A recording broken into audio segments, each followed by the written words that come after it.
It may, therefore, be easily imagined there is no scarcity of guides at the Colosseum, that wonder of all ages, which Martial thus eulogizes.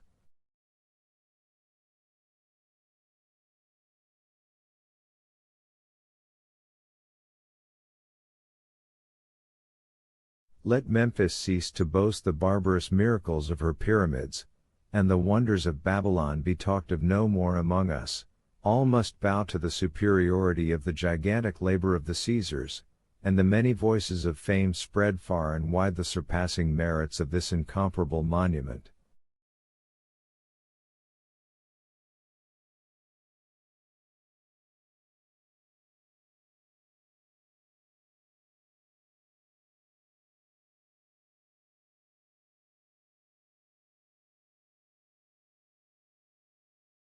As for Albert and Franz, they essayed not to escape from their Ciceronian tyrants, and, indeed, it would have been so much the more difficult to break their bondage, as the guides alone are permitted to visit these monuments with torches in their hands.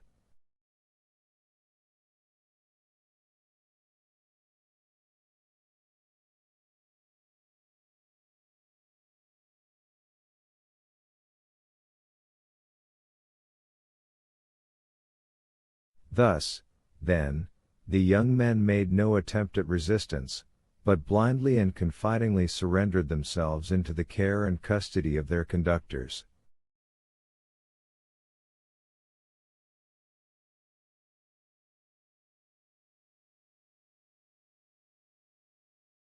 Albert had already made 7 or 8 similar excursions to the Colosseum, while his less favored companion trod for the first time in his life the classic ground forming the monument of Flavius Vespasian, and, to his credit be it spoken, his mind, even amid the glib loquacity of the guides, was duly and deeply touched with awe and enthusiastic admiration of all he saw, and certainly no adequate notion of these stupendous ruins can be formed save by such as have visited them, and more especially by moonlight, at which time the vast proportions of the building appear twice as large when viewed by the mysterious beams of a southern moonlit sky, whose rays are sufficiently clear and vivid to light the horizon with a glow equal to the soft twilight of an eastern clime.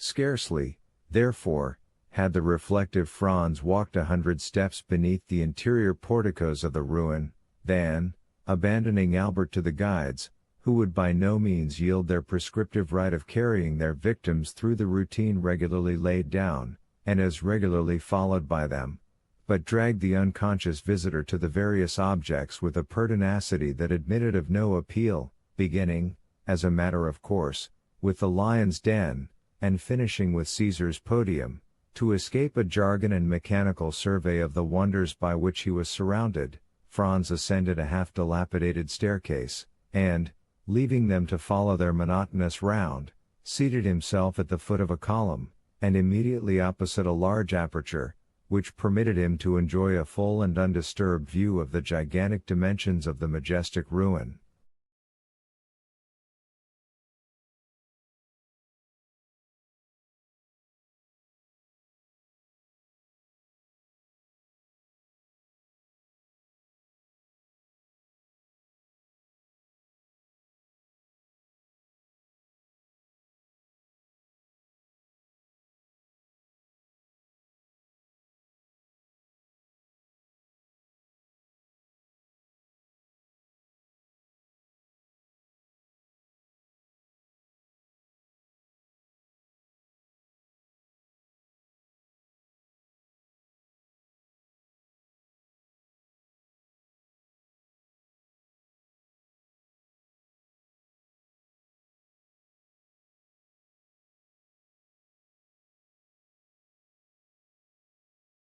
Franz had remained for nearly a quarter of an hour perfectly hidden by the shadow of the vast column at whose base he had found a resting place, and from whence his eyes followed the motions of Albert and his guides, who, holding torches in their hands, had emerged from a vomitarium at the opposite extremity of the Colosseum, and then again disappeared down the steps conducting to the seats reserved for the Vestal Virgins, resembling, as they glided along, some restless shades following the flickering glare of so many ignes fatui.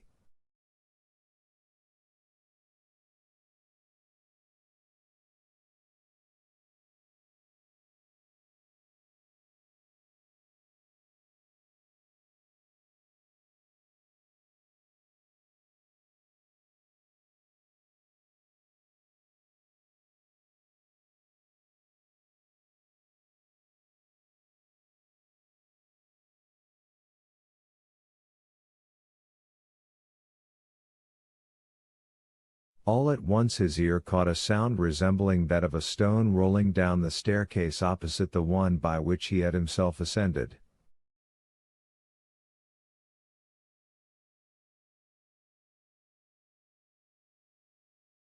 There was nothing remarkable in the circumstance of a fragment of granite giving way and falling heavily below, but it seemed to him that the substance that fell gave way beneath the pressure of a foot, and also that some one, who endeavored as much as possible to prevent his footsteps from being heard, was approaching the spot where he sat.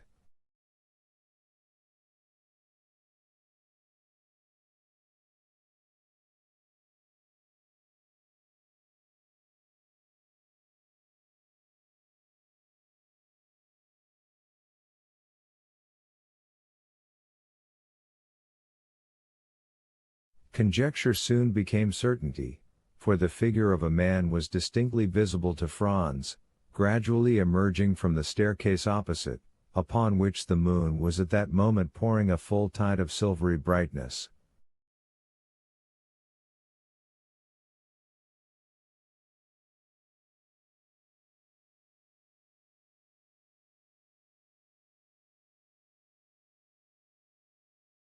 The stranger thus presenting himself was probably a person who, like Franz, preferred the enjoyment of solitude and his own thoughts to the frivolous gabble of the guides. And his appearance had nothing extraordinary in it, but the hesitation with which he proceeded, stopping and listening with anxious attention at every step he took, convinced Franz that he expected the arrival of some person.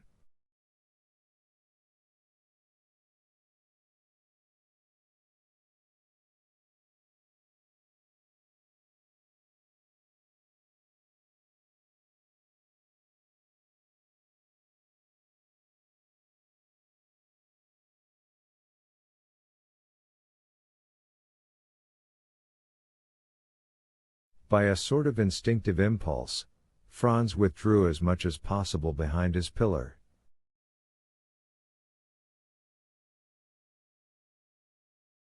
About 10 feet from the spot where he and the stranger were, the roof had given way, leaving a large round opening, through which might be seen the blue vault of heaven, thickly studded with stars.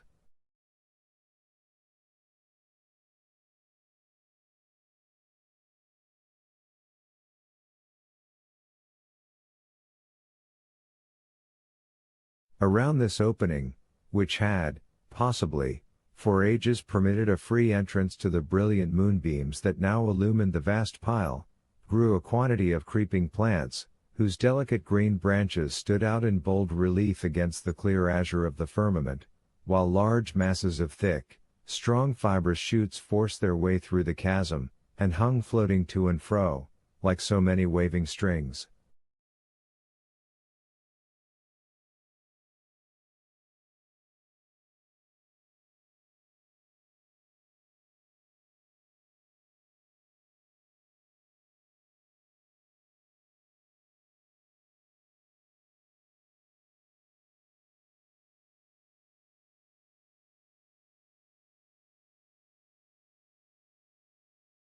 The person whose mysterious arrival had attracted the attention of Franz stood in a kind of half-light, that rendered it impossible to distinguish his features, although his dress was easily made out. He wore a large brown mantle, one fold of which, thrown over his left shoulder, served likewise to mask the lower part of his countenance, while the upper part was completely hidden by his broad-brimmed hat.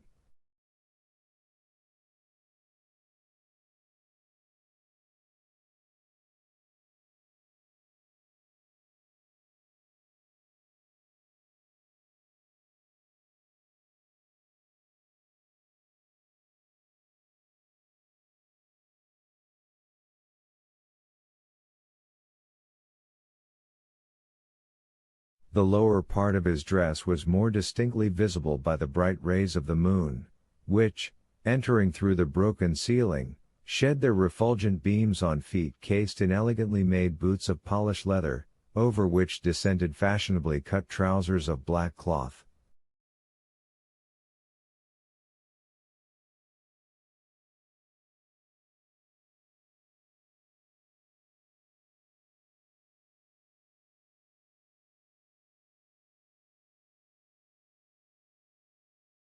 From the imperfect means Franz had of judging, he could only come to one conclusion, that the person whom he was thus watching certainly belonged to no inferior station of life.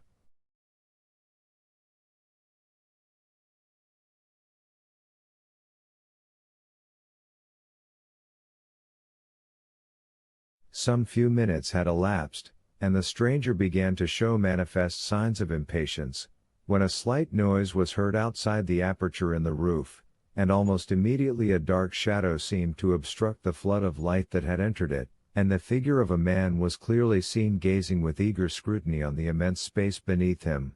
Then, as his eye caught sight of him in the mantle, he grasped a floating mess of thickly matted boughs, and glided down by their help to within 3 or 4 feet of the ground, and then leapt lightly on his feet.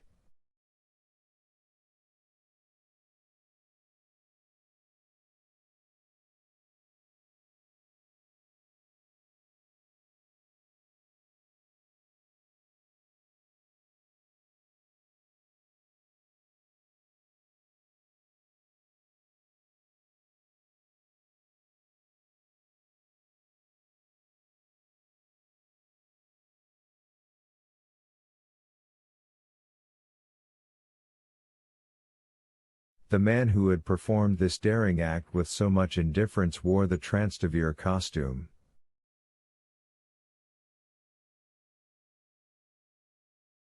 "I beg your Excellency's pardon for keeping you waiting," said the man, in the Roman dialect, "but I don't think I'm many minutes after my time. 10 o'clock has just struck on the Lateran."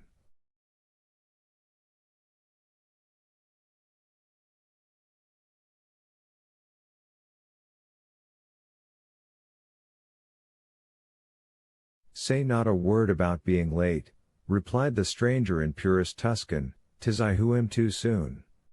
But even if you had caused me to wait a little while, I should have felt quite sure that the delay was not occasioned by any fault of yours."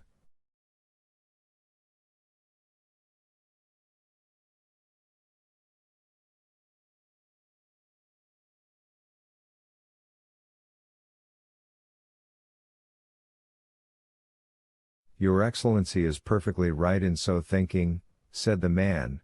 "I came here direct from the castle of St. Angelo, and I had an immense deal of trouble before I could get a chance to speak to Beppo."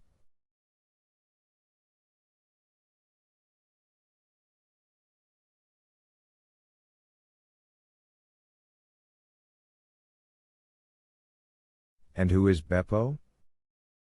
"Oh, Beppo is employed in the prison, and I give him so much a year to let me know what is going on within His Holiness's castle."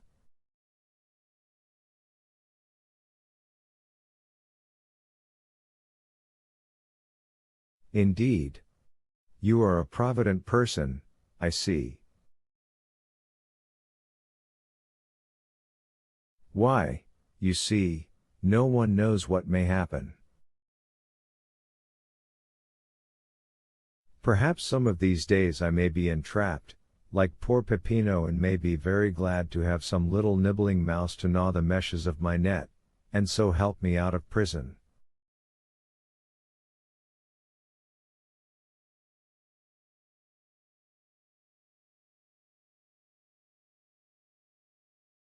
Briefly, what did you glean? That 2 executions of considerable interest will take place the day after tomorrow at 2 o'clock, as is customary at Rome at the commencement of all great festivals. One of the culprits will be Mazzoletto. He is an atrocious villain, who murdered the priest who brought him up, and deserves not the smallest pity. The other sufferer is sentenced to be decapitato, and he, Your Excellency, is poor Peppino. Knocked on the head. Beheaded.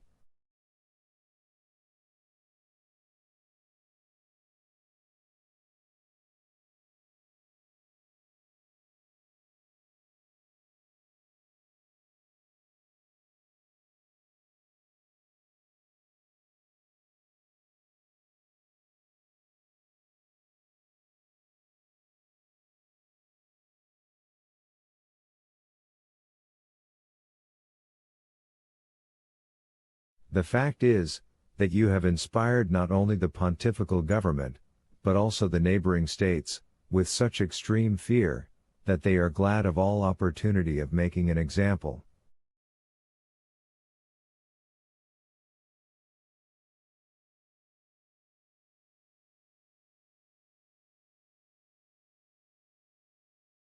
But Peppino did not even belong to my band, he was merely a poor shepherd, whose only crime consisted in furnishing us with provisions.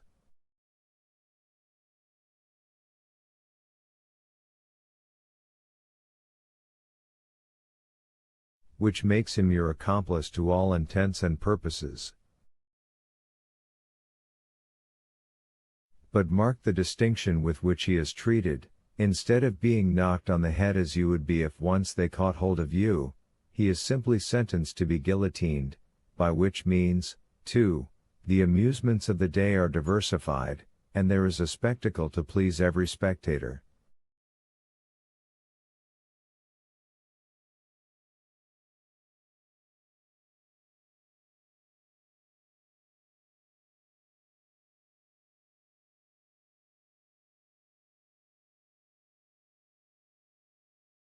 Without reckoning the wholly unexpected one I am preparing to surprise them with. My good friend, said the man in the cloak, excuse me for saying that you seem to me precisely in the mood to commit some wild or extravagant act.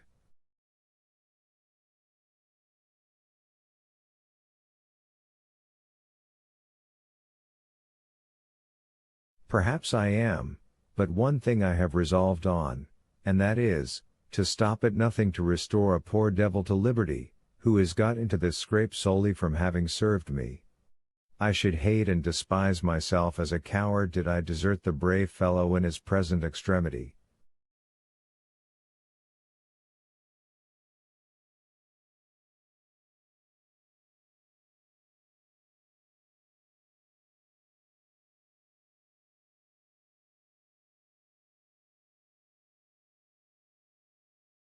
And what do you mean to do?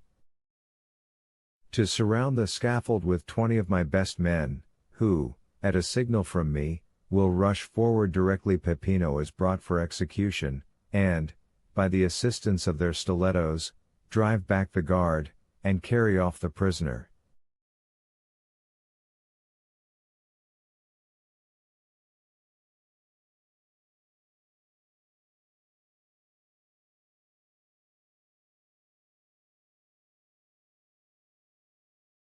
That seems to me as hazardous as uncertain, and convinces me that my scheme is far better than yours.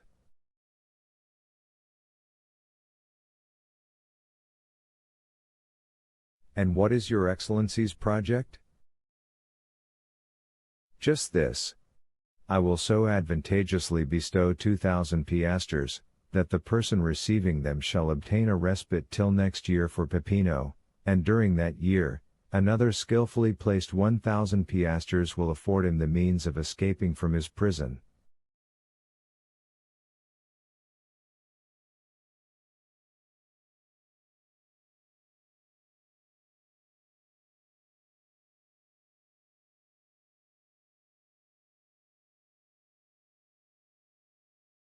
And do you feel sure of succeeding? Pardieu! Exclaimed the man in the cloak, suddenly expressing himself in French.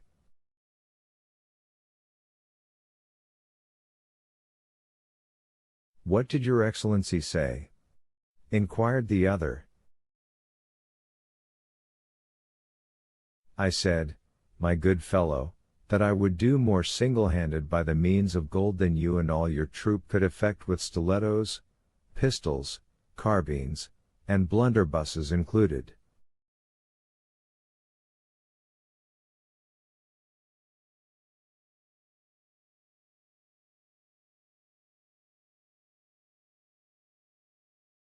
Leave me, then, to act, and have no fears for the result. At least, there can be no harm in myself and party being in readiness, in case your Excellency should fail.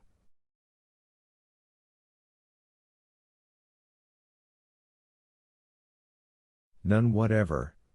Take what precautions you please, if it is any satisfaction to you to do so, but rely upon my obtaining the reprieve I seek.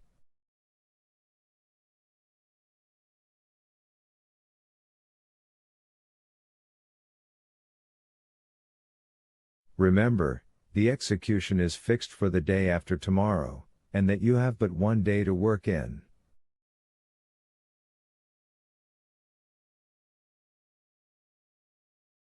And what of that?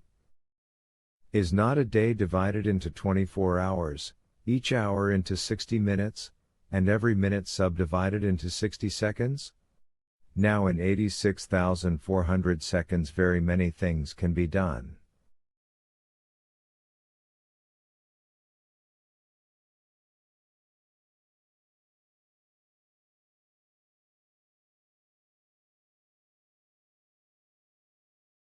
And how shall I know whether your Excellency has succeeded or not?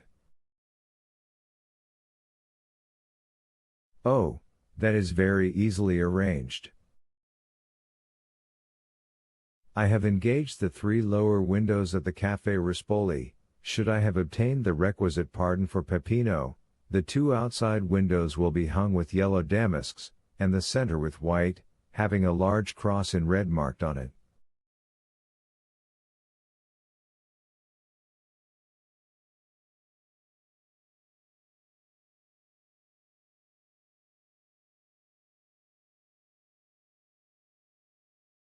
And whom will you employ to carry the reprieve to the officer directing the execution?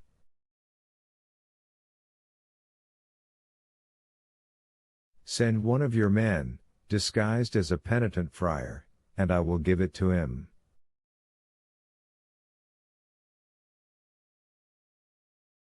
His dress will procure him the means of approaching the scaffold itself, and he will deliver the official order to the officer, who, in his turn, will hand it to the executioner. In the meantime, it will be as well to acquaint Peppino with what we have determined on, if it be only to prevent his dying of fear or losing his senses, because in either case a very useless expense will have been incurred.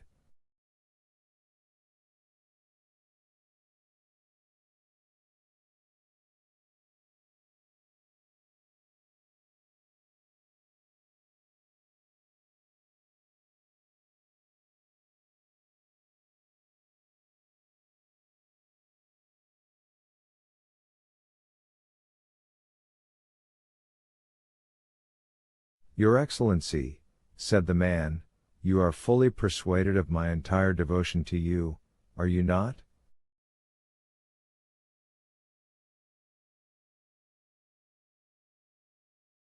Nay, I flatter myself that there can be no doubt of it, replied the cavalier in the cloak.